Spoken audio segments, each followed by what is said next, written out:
Olá, bem-vindos aqui à MF3, Escola de Filosofia.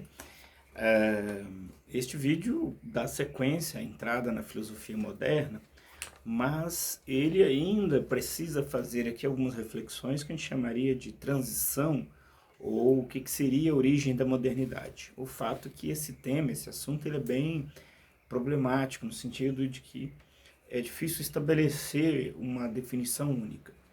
É claro que quando é muito comum isso nas ciências filosóficas, nas ciências matemáticas e outras, nós temos uma ideia mais comum e quando nós tentamos aprofundar esta ideia do ponto de vista técnico, a gente vai encontrando uma série de questões.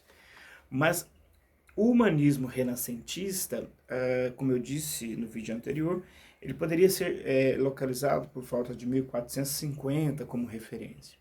No entanto, quando nós vamos estudar um pouco mais em detalhe, nós podemos recuar a 1380, 1350. Então, existe aí um grande período que foi produzindo esta diferença.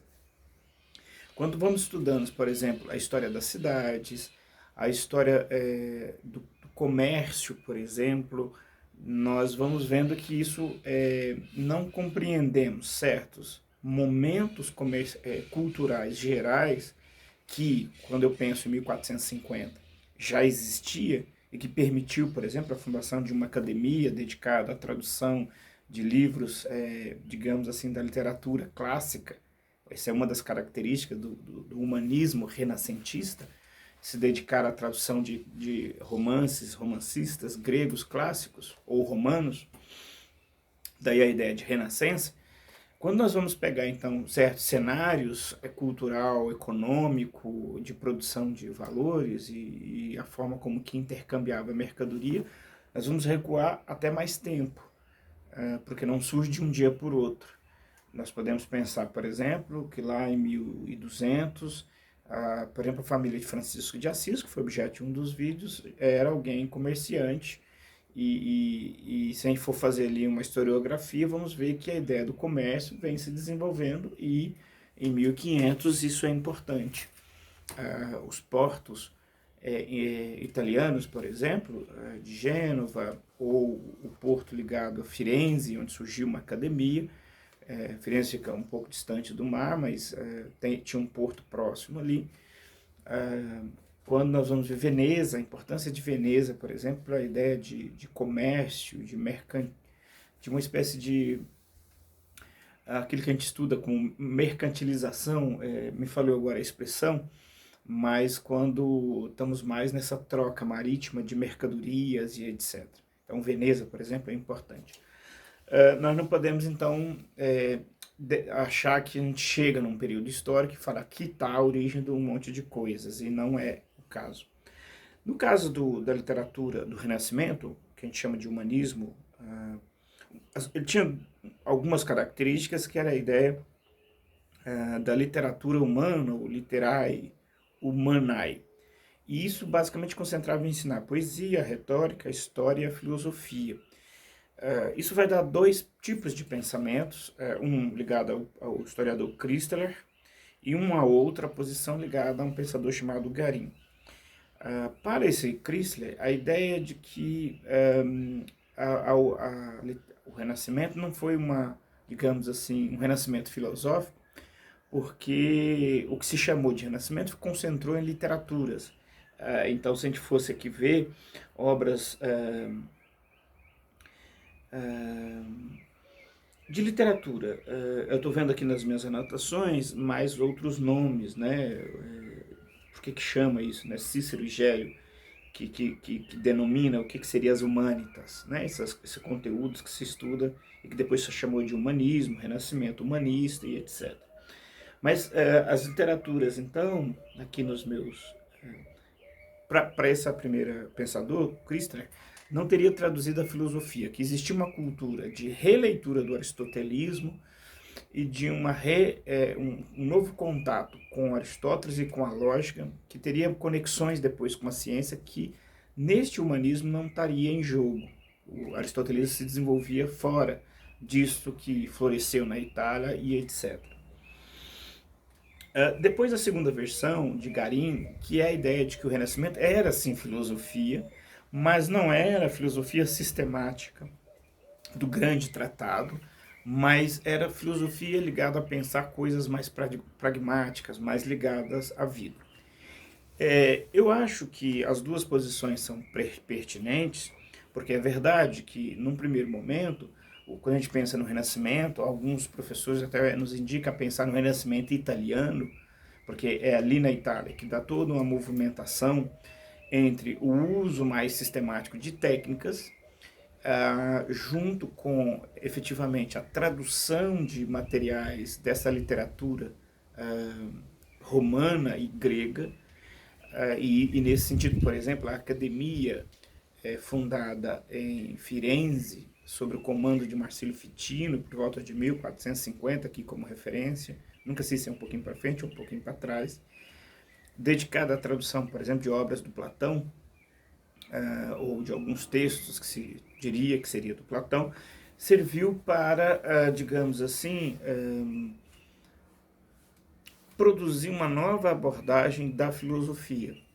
Uma filosofia voltada ao cotidiano, e não uma filosofia... E aí, essa é a ideia, quer dizer, é verdade que também o aristotelismo, a partir da cultura árabe, começou a ter um outro tipo de desenvolvimento, mais ligado à lógica, mais ligado àquilo que depois poderíamos chamar de ciência.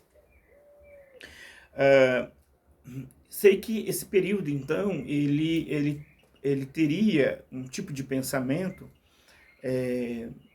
ligado à existência. Alguns chamariam a vida civil, as coisas pragmáticas, a política, como Maquiavel, mais adiante.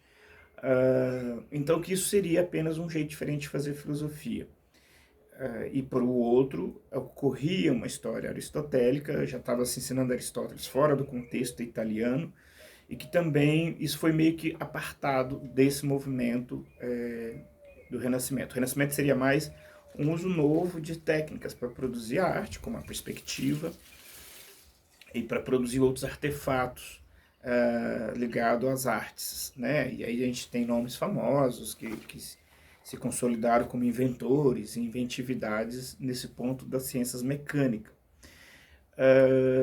Ainda, para alguns, como Chrysler, a astrologia, ou ciências práticas como astrologia, astronomia e outras, tinham um uso de matemática, mas não era um uso de matemática aliado à filosofia, coisa que aconteceu mais adiante, entre física e matemática, e depois entre física, matemática e filosofia, ou lógica.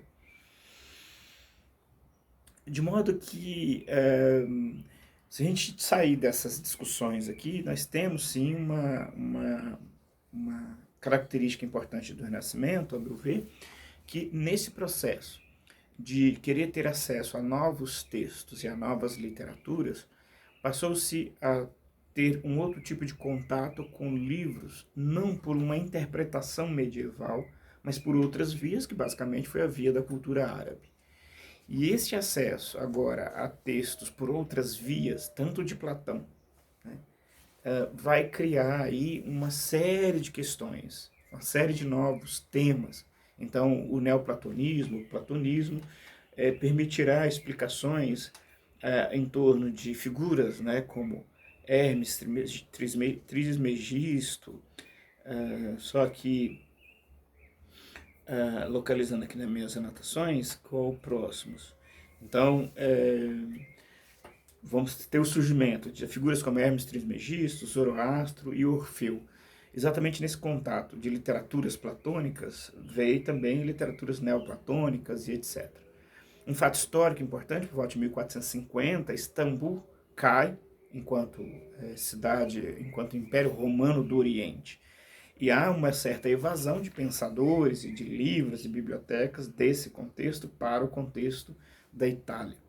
Cidades como Ferrara, sobretudo, inclusive veio junto vários conteúdos platônicos e pensadores platônicos que viviam, né, em Constantinopla, que passa ao domínio otomano. Obviamente a cultura otomana não foi uma cultura que destruiu a cultura filosófica, também teve a sua contribuição na cultura filosófica, junto com a cultura anterior, árabe, que o precede também, enquanto império cultural, e não é uma coisa assim também o fim do mundo. E em termos então dessa transição, as coisas mais importantes é esta. Nos próximos vídeos eu já entro um pouco falando dessas figuras, quem foi o tal do Hermes, e, por exemplo, a influência disto em toda uma espiritualidade que chega até nós de várias formas hoje em dia. De todo modo, insisto já em modo de conclusão, que o Renascimento, a meu ver, cria a ideia ou a necessidade de junção de um pensamento abstrato filosófico com um conhecimento técnico. Isso vai demorar um pouco mais, não era comum o indivíduo que ensinava, digamos assim, as artes teóricas, o conhecimento teórico, ele ser um indivíduo que cuidasse das artes práticas. E muito menos essa associação, que ainda vai demorar muito tempo, entre conhecimento e a produção de um artefato técnico.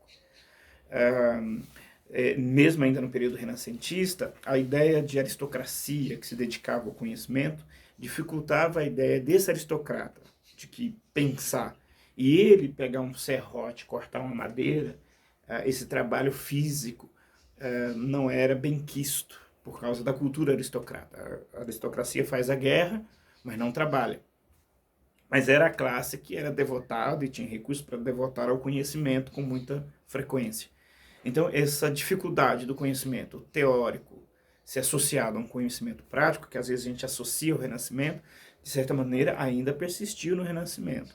A diferença é que esses renascentistas quiseram retomar um outro referencial cultural, daí Renascimento, lá na Grécia clássica e a época imperial romana. E daí nós vamos ter bastante tradução de obras de retórica, literatura, os vários nomes, assim como Catulo, Cícero e outros, digamos assim, serão autores traduzidos. Então, o Renascimento não é um apogeu da técnica. Eu diria que a técnica ainda tem que esperar muito tempo depois. Portanto, para sair desse bolo aqui mais literário e depois encaminhar para a ideia de laboratório, por exemplo, experimental, também foi um outro percurso demorado, mas que foi também um avanço ou uma modificação importante para a ciência moderna, como nós conhecemos.